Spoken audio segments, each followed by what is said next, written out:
to Hunters and Unicorns, the Sales Leaders Playbook. I'm Simon Kutis and I'm joined by my co-host Ollie Kune. Welcome to the show, everyone. And we're absolutely delighted to be welcomed by Hash Choudhuri. Hash, welcome to the show. Yeah, thanks, guys. Really glad to be on the show, and it's been a long time coming. Absolutely, absolute pleasure and honor to have you on the show today, Hash. Appreciate it. Looking forward to it. So it has been a long time coming, Hash. Obviously, your reputation is incredible. You know, very well documented within the community, and you have been on our radar. And it's fantastic to finally have the time to actually spend with you today. By way of an introduction, you are currently kind of sales leader, first person on the ground at Cribble. You guys are absolutely smashing it right now. Tell us a little bit about Cribble and the journey. Yeah, so at the highest level, what Cribble does is we take streaming telemetry data, optics, bring it into our platform. We manipulate that data so we can either reduce, transform, enrich, and then ultimately we route it to the destination of your choice, right? So Cribble, there was really no market for Cribble maybe about 8 years ago because there was a very select few data destinations that you could send telemetry to, right? There was, Hadoop, Elastic, Splunk. But obviously today, it's a really fragmented market, right? So you have the likes of Snowflake, as you guys know very well, Databricks, Mongo. There's a whole slew of platforms that you can send it to, and really, based on your use case, we can direct the traffic and the data and the telemetry to the right platform. So the right data to the right platform, going through Cribble stream. That's at the highest level. I'm sure we're going to get into it a little bit more detail as we go through, but that's the cliff notes. Yeah, absolutely. And it does also help to reduce your Splunk spend as well. But we'll talk about that later. It's fine. So I suppose with regards to obviously your career, Hash, I think what's really interesting and the reason we were so keen to get you onto the show is because you've obviously transitioned, various stages in your career. You're now more of a kind of a thoroughbred kind of set in a sales role, first person on the ground at Cribble, but actually your career started more on the technical side.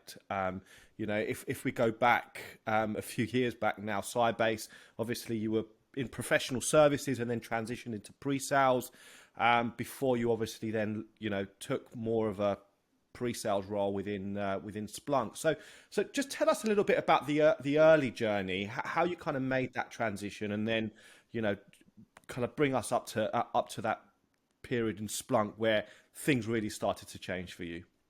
Yeah, I mean, look, I think you started like midpoint. I mean, if you go right to the start of my career, I was in a dungeon in High Wycombe in the server room, right? So that's ultimately where I started my career.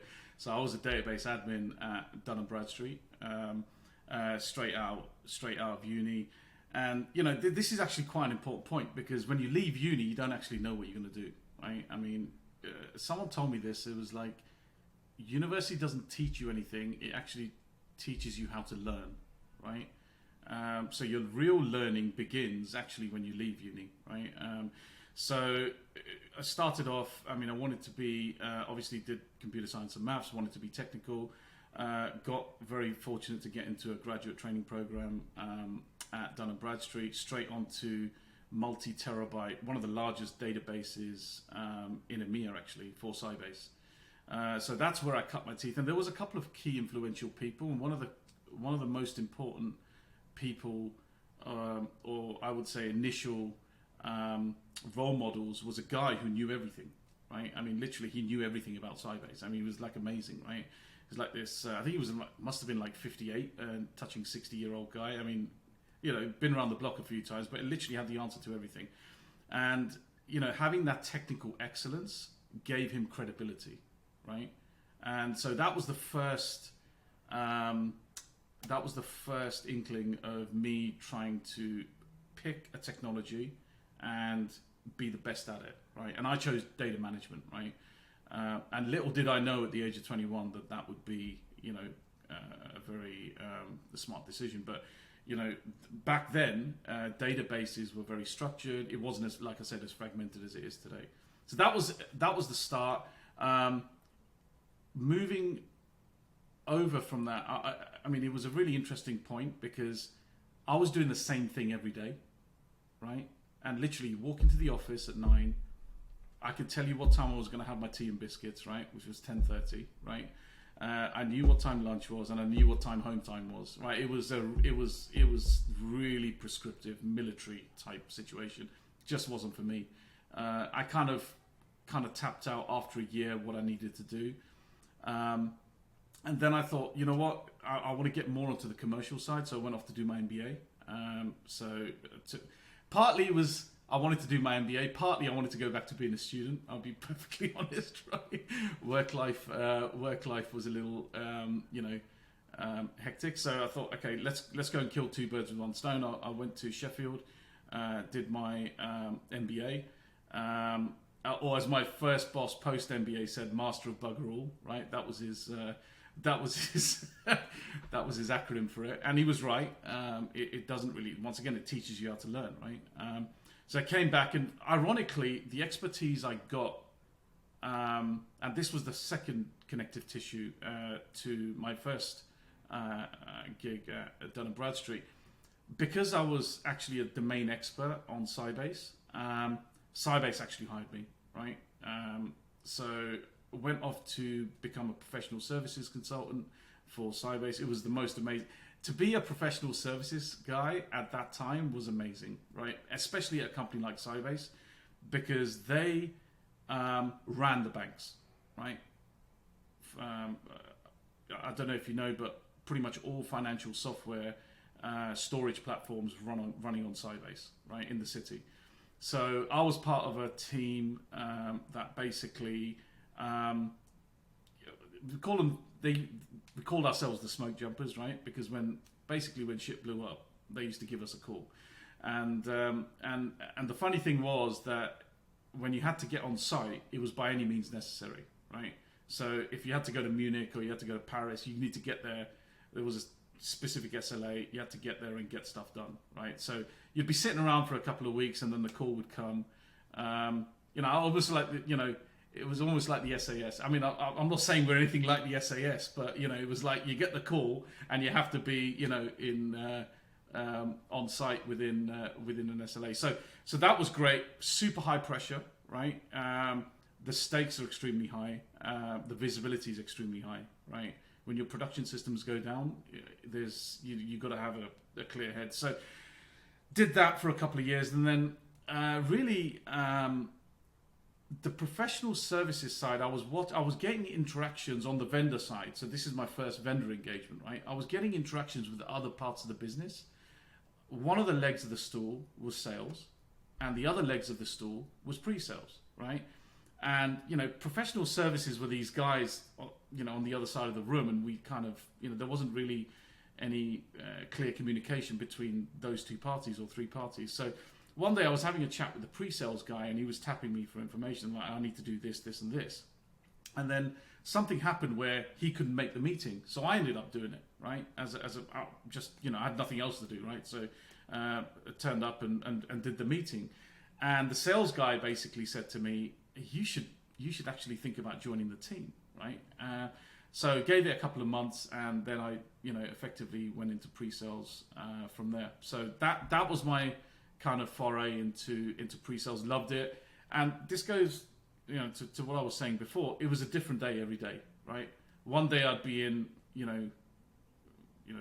I don't know, Sheffield. The other day I'd be in London. It's really nice variety, talking to different people, understanding different problems, and really trying to plug the technology with the business problem. So that was at a high level how I got into pre-sales and really inching my way into the sales game. So I don't know does that answer kind of what you're looking for? Yeah, of course, definitely. So obviously, there's a saying that no one actually goes to uni to get into pre-sales, and I think this is a classic example of that. And I think what's interesting is, you've continued that trajectory, and obviously part of the themes of this podcast is to really kind of explore your ability to kind of pivot. So obviously, you know, you went to kind of Attachmate and Kana, and then CA Technologies, and then you did a 12-year or just under 13-year stint at Splunk. Tell us a little bit about that, because obviously there was a lot of change. You know, that's the first time you were also exposed to the Playbook. That's been so heavily featured within this series. So just tell us a little bit about your time at Splunk. So, you know, I think the entire career has been kind of leading up to, you know, I was very entrepreneurial, right? So, one of the things most people don't know, I actually used to own a restaurant, right? So, yeah, I'm not going to go into details about that. It's very, that's a whole series in itself. But the net is that I have been driving towards that non-9 to 5, right? So I had been looking for that company that I can say I'm not an employee, I'm an owner, right? If that makes sense. We're all shareholders, right? And I want to make a difference, right? And how do you make that difference? Well, you make the difference if you're not a number, right? You are an active contributor, right, in the success or failure of that enterprise. So, you know, I actually got reached out by two people. One of the people I actually was working with at CA, he'd recently left, and he said you need to check out Splunk. I actually had already downloaded the product like 3-4 weeks before, because I heard about it through SourceForge and, you know, a couple of other chat groups. So I was actually interested in it because it was a problem that I was facing at a technical level. And then the VP of Sales rang out from Splunk, Frank Swain at the time, and he said, "Oh, I'm going to be in London. Let's meet up. You know, I'm looking to get my first SE." So that was kind of the genesis. But one of the things I will say, and this is really, really important, every person I consulted in my network about Splunk in 2007 said, "Don't do it." Literally every person. And I think I know the reason why they said it, because it was a rough and ready platform, and it was effectively the term we used to use back then. It was like grep on steroids, right? Grep is like a Linux search tool, right? And actually, that's what it was. But when I spoke to the CEO at the time, Michael Barn, it was the vision of him and his head of sales that really, because it's not where you are today, it's where you're going, right? And if other people would have understood or listened, because I can't say that pitch as well as the CEO or the head of sales, right? From an outsider. If you hear it from them and you believe in them, right? And you believe the market opportunity and you believe the customer pain, then I'm pretty sure all of those people would have said yes, right? But because you're only looking at one data point from one person who's on the outside, not even on the inside, the answer would have been no, right? So luckily, I was at a point in my life where I could do crazy things, right? So I could do, you know, you can do those, you know, in the middle of a financial. By the way, 2008 was when, you know, people at RBS Bishopsgate were walking out with cardboard boxes, right? You know, I remember I used to be there like every day, and you know, as you guys know, you know, bonus time, there's like Porsche, Ferrari, Bentley, they're all just throwing keys at the brokers, right? That year, I think it was VW, Ford, and Skoda, right? Just like, and no one's buying, right? It was a bloodbath. It was an absolute bloodbath, right? And that was the time I decided to go to a new company that no one's heard of in a market that doesn't even exist, right? But yeah, you kind of just have to see past that. And this goes back to your pivot point, right? You know, it's not what the company's doing today, it's where it's going to potentially. No one can see more than 24 months out, but 24, 36 months out, right? Mm. You had quite a swift progression within Splunk. Why is that? I say swift. It was steady progression. It was obviously over 13 years, but obviously, you know, you can really see a clear progression and growth in yourself. So, You know, why is that, and what did that progression look like? Look, it would have ended very quickly if I didn't deliver. I mean, that's the brutal reality of it, right? You know, you say what you're going to do and do what you're going to say, and you know, that's number one. Number two, it's the team, right? It's never about one man. It's never about, you know, one team. It's about all of the functions working together in unison. And let's be honest, right? It's about the product, right? So my progression and whatever success I've had is not least down to the people who built the product, right? And the strategy and vision that we had from our sales leader back at the time, right? My small part, I would say, you know, for whatever you want to call it, it was pretty significant in the start. It obviously, as more people join, it becomes a lot less significant. You know, I set myself personal goals, made sure the team delivered, and really acting as a team player. So yes, I was in pre-sales, but I wasn't just doing pre-salesy type stuff, right? You know, we used to have this thing called a duocracy. Duocracy kind of works when you're small. It actually starts to be an inhibitor as you grow up, right? Because then you need formal processes. But yeah, you know, just being a team player, having and maintaining a good culture, right? You guys are in the HR business, right? Culture is really, really critical. And it's not how well you go through the good times, it's really about how, because there were some really tough times, right? I mean, I remember a year after I joined, there was a massive rift. We had to get costs under control. And it's how well you go through that process, right? So there's a number of different reasons. And you know, credibility, integrity, and trustworthiness are three things that I think will always stand you in good stead, whether you're in this business or any other business, right? And I think I've never compromised on those three. I've always been, you know, pretty transparent, good, bad, indifferent, whatever the message is, up by chain of command, right? So those are a few of the points. And you say 13 years like it's a dirty word, and I kind of agree that, you know, 13 years is an extremely long time, but that was across, you know, 3 different geos in like 6 or 7 different roles, right? So I spent time obviously built the EMEA business, had the opportunity to go and head financial services business in New York, which is obviously where Paladino comes in. And then from there, coming back to EMEA to effectively open and run the emerging markets and the APAC, and have a foray into APAC. So I was assisting in my last year with APAC as well. So yeah, it's been a number of varied roles, and like you said, the ability to pivot, right? Yeah. Sorry, go on. Yeah, sorry, Hash. If I can jump in there, you know, I think it's interesting. I think there's an ability to be able to pivot, but there's also the desire to be able to pivot, right? What do you put that desire to? What are the drivers that are making you think, do you know what, I want to take on these new challenges? And you know, why are you looking to reinvent yourself across so many different areas? This is a great question. Probably because I've been thinking about it for the last last few weeks. And COVID, you know, made us all introspect a little bit, right? And the best way I can sum it up is this: what you did yesterday isn't going to work today. What you do today isn't going to work tomorrow. If you just take that, you know, saying and extrapolate to the current market climate, right?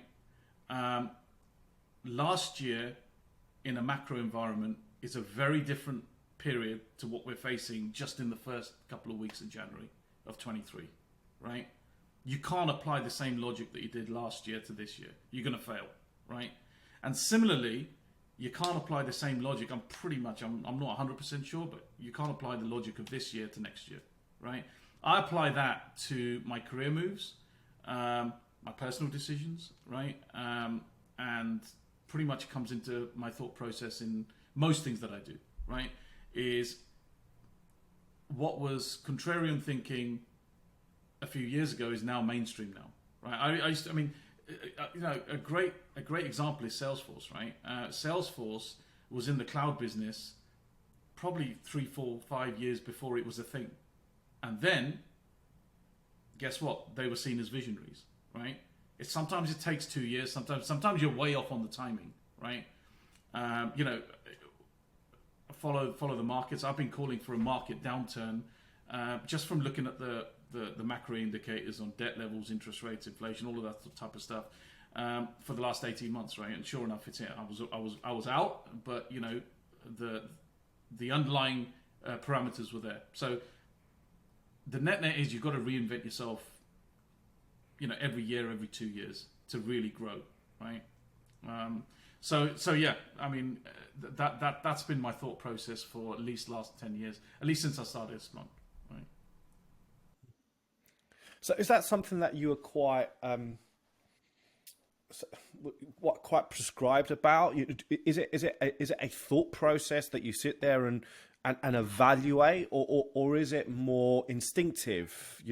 What is it that is allowing you to kind of make these pivots, and how much of it is actually planned versus reactive? Yeah, or luck, right? I mean, look, let's be honest. Well, yeah. I mean, none of us are the smartest people in the room. I always say you can be lucky once, you can be lucky twice. I've not seen a lucky person who made decisions like this 10 times straight, right? It just doesn't happen. So then you have to ask yourself, what are the external data sources that you're using to make these decisions, right? And a lot of people, a lot of my mentors are not actually from. A lot of them are from this business, but a lot of them aren't, right? So a lot of them are in finance, marketing. There's a whole, varied bunch of people that I kind of lean on. So looking at a problem from another perspective. So if you look at our business right now in the technology space, the macro climate, what's happening in Ukraine, what's happening with China and Taiwan, what's happening with semiconductors, what's happening with supply chain, all of this kind of factors in to your decision. You might not think it does, but it does, right? So sometimes you have to look completely left field to get those data points, to your point, Simon, to help you make those decisions, right? It can never be just off a gut. It can never be just luck, right? You can be lucky once or twice, but it's not going to be consistent. And listening to people that are smarter than you, right? So I'm an avid podcast, viewer. Trying to consume as much information about historical as well as current, events to really help me shape which direction I'm going to go, and what things I'm going to do and what I'm going to prioritize. Obviously, it's I completely agree with the sentiment. Obviously, there are elements of luck, but at the same time, you have choices to make as part of that journey, and different people are presented with better choices, some more choices and better choices than others. But at the same time, when those choices present yourself, it's about that thought process of how you then continue to progress. So obviously your progression was evident. You took leadership positions, within the organization. You really grew with the organization, but again, you continue to put yourself out of your comfort zone. And probably just when you thought you'd nailed it, you went on to the next thing, the next thing, the next thing. And, without fast forwarding too much, obviously you find yourself in a situation now at Cribble where you're no longer within the pre-sales or the comfort blanket of pre-sales, but actually first person on the ground in a brand new territory, in a new market, in a different region, and absolutely, smashing out of the park. We can be humble, but at the same time, if you're not number one, you're number two globally within the sales organization. I'm the first loser.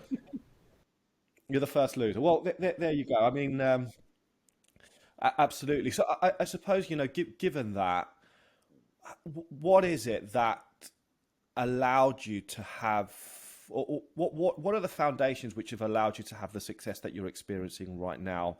And what were your first steps in that journey? Yeah. so obviously the conversation we just had prior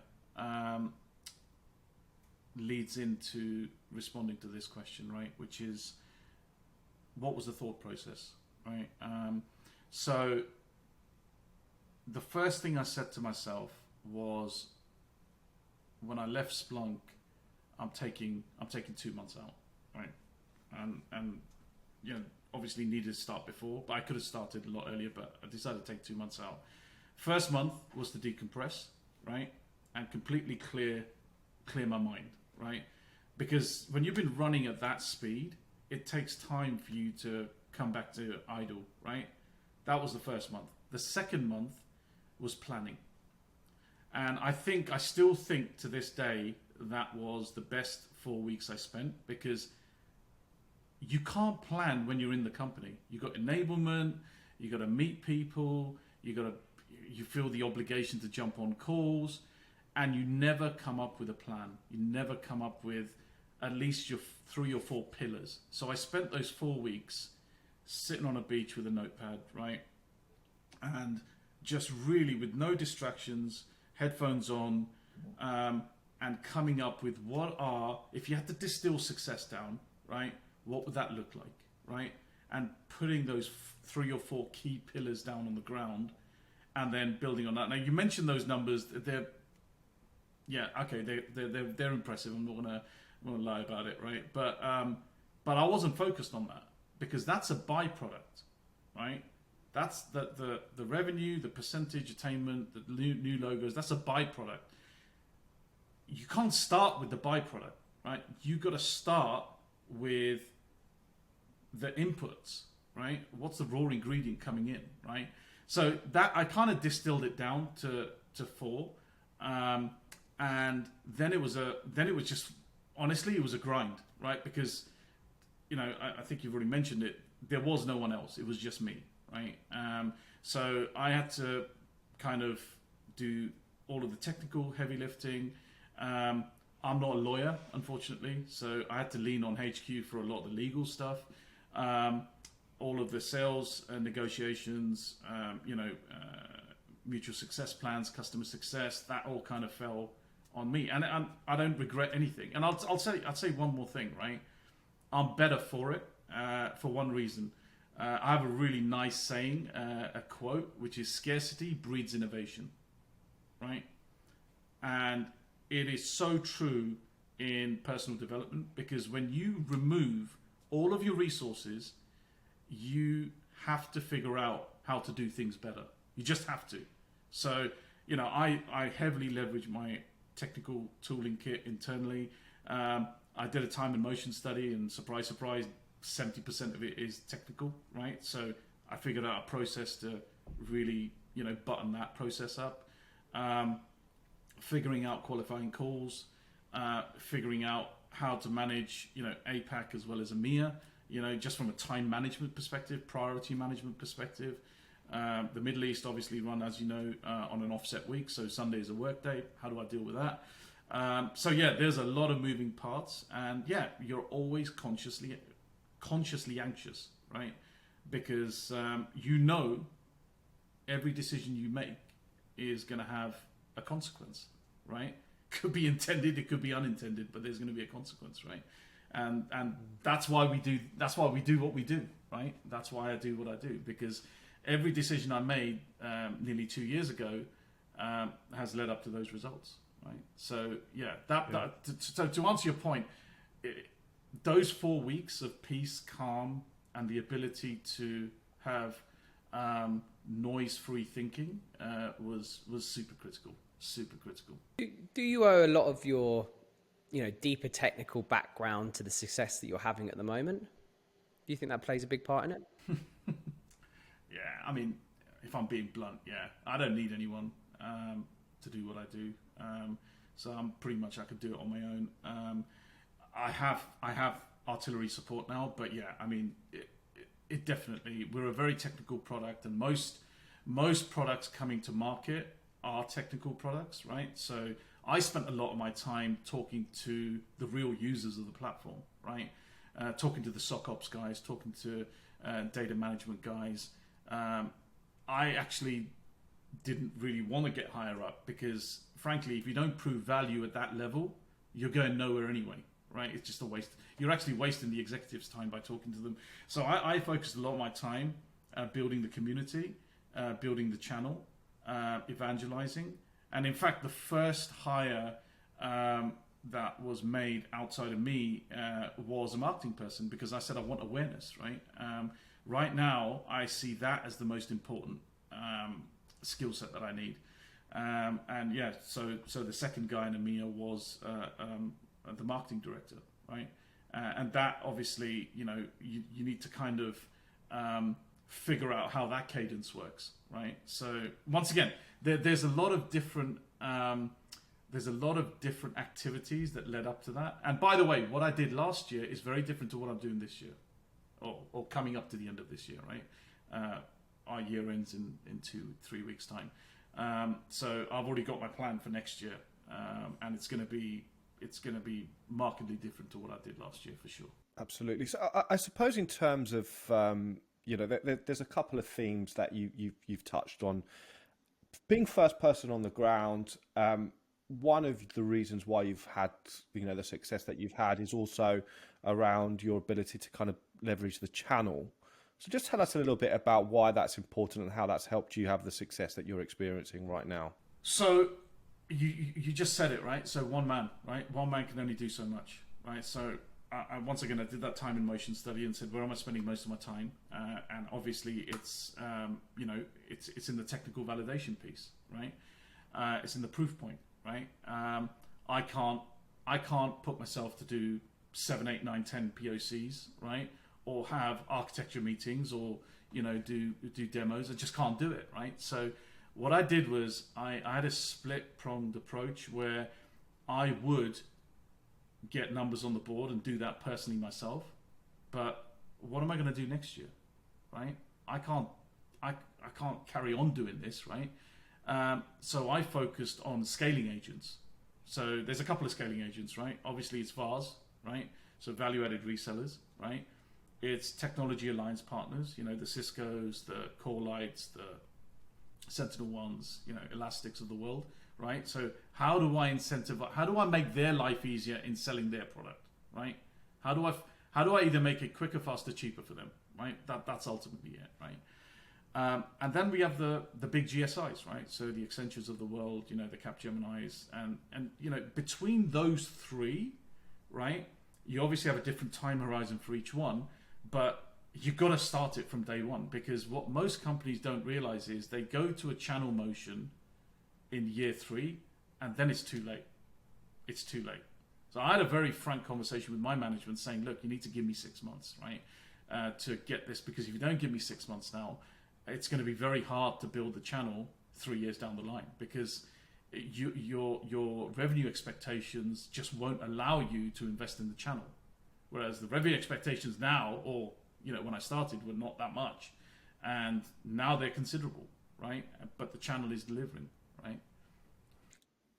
Is that because you have to invest into the channel, and that will take you away from other activities, which will force you perhaps to miss your number if your number's too high? Is that what you're referring to? It's a time management thing, right? I mean, there's 16 hours in the day, give or take a couple of hours. Where am I going to spend my time? Am I going to spend it technically training surgical players in the channel for a 1 in 10 return? Or am I going to spend with customers, which I do anyway, for a one-on-one return, right? That's the calculus that you have to make, right? And yeah, I've walked away. I've actually either do something properly or don't do it. There's been some, I'm not going to go through the names, but there's been some very, very large accounts that I said, I can't do this, right? You can't do this as a one-man show, right? There's going to be problems, right? So I've personally qualified out, right? And focused on biting off what I can chew, right? As opposed to something that I'm going to choke and die on, right? Sure. So with regards to obviously, again, being first person on the ground, there is no established channel. Did you have relationships you were able to leverage, or are those relatively new targeted relationships? How did that come about? I think this goes back to the point you mentioned earlier about opportunities and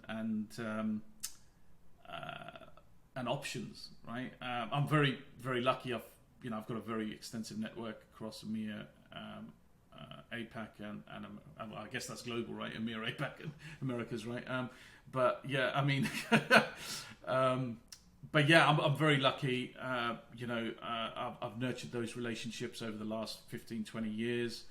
And yeah, there was a standing start. You can't do this without having nothing, right? You just can't, right? You can't walk into this game without having your key channel partners that you're going to target locked and loaded, right? So I had probably, I would say 30%, and then I had to nurture the rest of the 70%, right? And it's almost like you're selling to the channel partners, right? They are my primary customers, right? If you think about it. And you have to give them as much focus, because ultimately the amount of focus you give them will dictate how much focus they give to customers about Cribble. Right? That's the reality. I think you've obviously spoken about your success, and just to paraphrase a couple of points, obviously you spoke about the importance of having a very strong channel. You spoke about your success based upon your ability to be able to technical discovery and really understand what customer needs and demonstrate value. But something that we picked up on and that we spoke quite a lot about when we spoke previously was all about empathy. Can you elaborate a little bit more on empathy and how you use that to your advantage? Yeah. So I was on customer side for a very short period of my life, right? So when I started off, but I still remember the interactions that my management used to have with Sybase, right? Who were the consulting partner within Dun & Bradstreet. And then, you kind of fast forward that into, some of the larger accounts. Customers have a very tough job, right? I mean, if you're the head of SOC for a large financial institution, the pressure is immense, right? I mean, you make one wrong mistake and they're going to pin you to the cross, right? I mean, it's just going to be awful, right? And there's an old security saying, right? Attackers just have to be lucky once. You have to be lucky 100% of the time, right? And if you look at the stress levels and the number of balls these people are juggling, if you can just empathize with that situation, like just for an hour of your day, and you can figure out, how do I just remove like a couple of balls from the stack of stuff that they're trying to manage, that goes a very long way, right? So it's a very simple, people say we're in sales. I don't think I'm in sales, right? I'm in the need fulfillment business, right? That's what I'm in, right? If there's a need, right, then I can help you, fulfill it, right? That's the net. I'm not selling you anything, right? You have a specific problem. That problem is costing you, £1, £2, and I can make it go away for 20 pence, right? That's basically what you have to try and identify in a very smart way, and you have to do this by triangulating, because there's a saying that nobody will ever tell you the real problem. You have to ask why 4 times. It's like that annoying cousin that you got, or nephew that you got, right? It keeps on saying why, right? So, but why, right?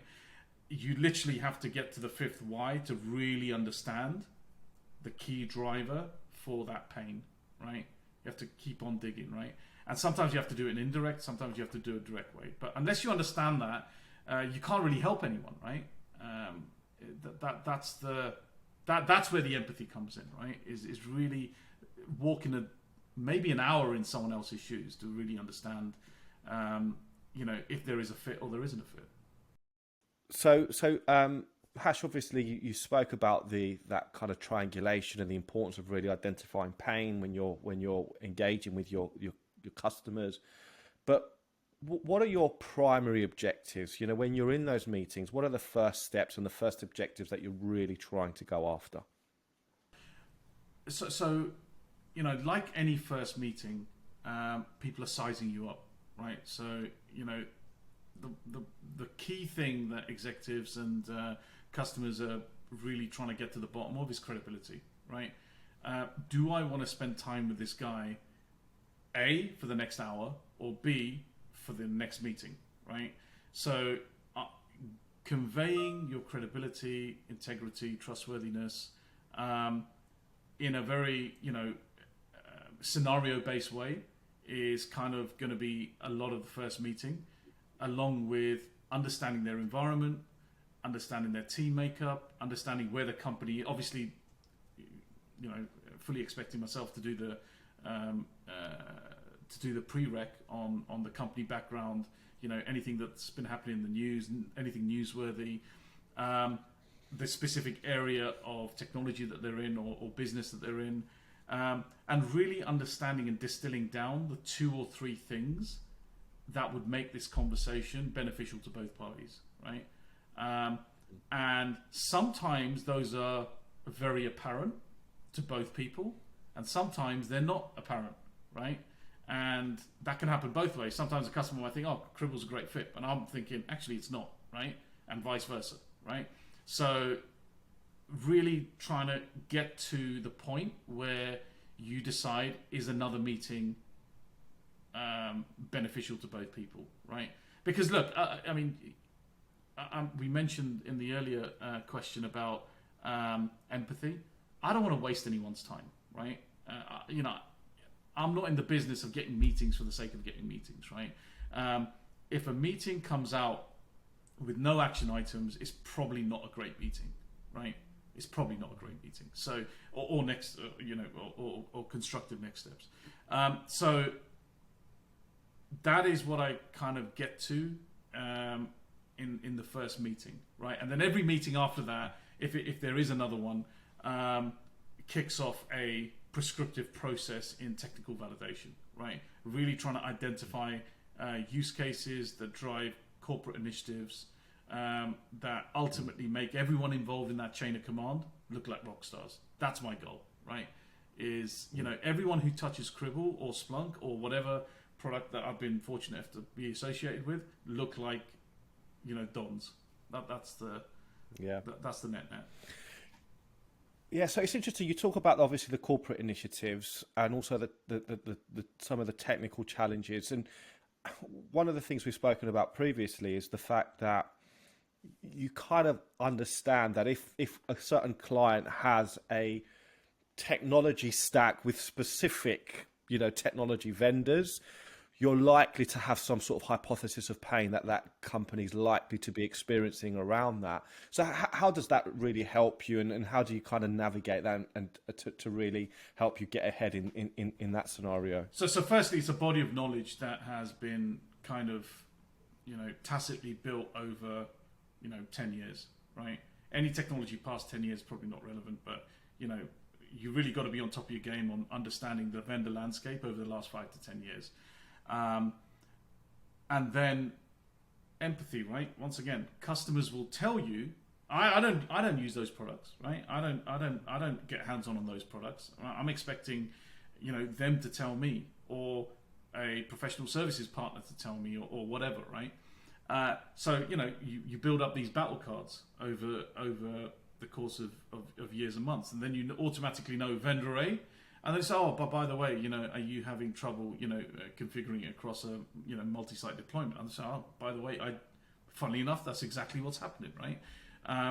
And that's what I mean by building the credibility, because you're kind of reinforcing your, you know, technical knowledge by actually explaining to them what the problem is, and if there's a yes, but let's dig in deeper. Let's have a deeper understanding of what's going on, right? So, and sometimes, to be fair, you know, then you have to delineate between, is it really the vendor or is it the engineering team, right? I mean, ultimately, you know, you got cooks and you got chefs, right? You know, which one is it, right? So yeah, I think there is a lot of untold. No one's ever going to come out on the first. And by the way, also on the first meetings, no one's just going to come out and tell you everything, right? It's just that's not the way life works, right? So you kind of have to. There's a lot of inference that goes on within the first couple of interactions, for sure.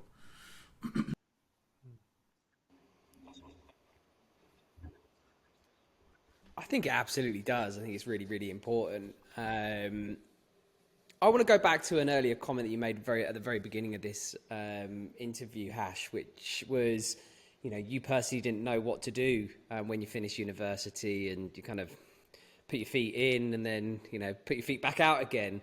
Is there any advice that you can give to any listener that's looking to either get into software sales or software, go to market per se? You know, is there the right way of going? If you were to go back and look at, you know, your steps into this, would you have changed anything? I was actually a very below average student, right? My maths teacher, I still remember Mr. Hutchinson, bless him. He said to me, Hash, I had very low expectations of you, and you disappointed me. So that's how bad I was, right? The problem I think kids have today, you know, I've got a nephew, and you know, different challenges, right? And we all, you know, obviously we're all old now, but different challenges kids have today. But I genuinely didn't know what I wanted to do, right? And my electronics teacher, well, there was one course, and it was quite.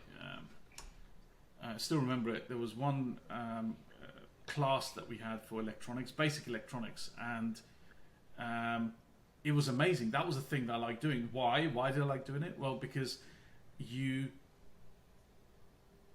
connect things up and other things happen, right?